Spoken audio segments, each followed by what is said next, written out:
on the subject of health care and the moral imperative. Let's turn now to the Reverend Welton Gaddy, president of the Interfaith Alliance. Thank you for some of your time tonight, sir. Thank you, Keith. We know about this Harvard University study, details of which have come out in 2 doses. 44,000 Americans die each year for want of insurance. Now we know that 266 veterans die each year for want of insurance. You have a better chance surviving kidney disease than you do lack of insurance in this country.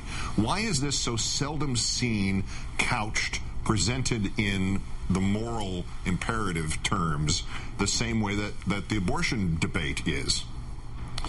Keith, it is by some of us seen very much by a moral perspective, but your very question highlights the problem that we're facing right now, and that is that some people in the religious community understand morality one way and some people understand it another. That's why the United States Congress is commissioned not to legislate sectarian morality, but to legislate policies that are good for the whole nation.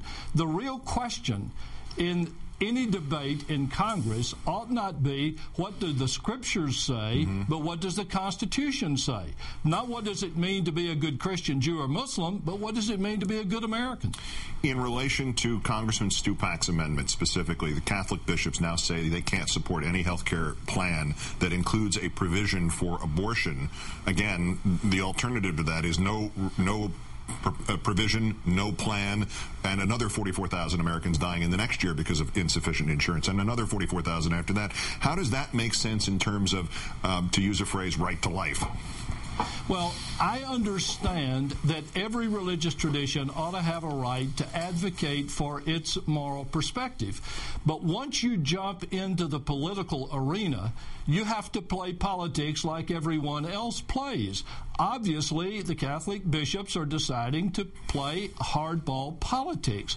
Now, they also have a responsibility to take the reciprocal action that comes from that. And there are other people in this nation who understand pro-life to go beyond the life of a fetus and include the life of an adult. And this legislation is, by the broadest definition, pro-life legislation. It varies from that only in 1 or 2 traditions that maximize this issue of abortion as the moral issue that trumps all other moral issues. The Catholic Archdiocese of Washington also says it's not going to be able to continue its social service programs it runs for the district. That means no help with homelessness, with adoption, with health care clinics, if the city is not going to change its proposed same-sex marriage law. How does help me understand how that makes sense? I can't help you understand how that makes sense. Compassion is compassion, and compassion does not take all of its goods and run away when it doesn't get its way in a political decision that represents the will of the nation. The Catholic Church is doing the right thing and advocating for its point of view. But the Catholic Church is a good citizen of this nation, as are other good citizens in the religious community and beyond. And if they lose on this point, that shouldn't trump their commitment to showing compassion in any community. Lastly, a taste, allegory, religious question. The Michael Moore film, Capitalism, a love story. He's got Jesus refusing to heal a sick man because the sick man has a pre-existing condition. Is that in good taste? Is it in bad taste? Do you think it makes a religious or moral point?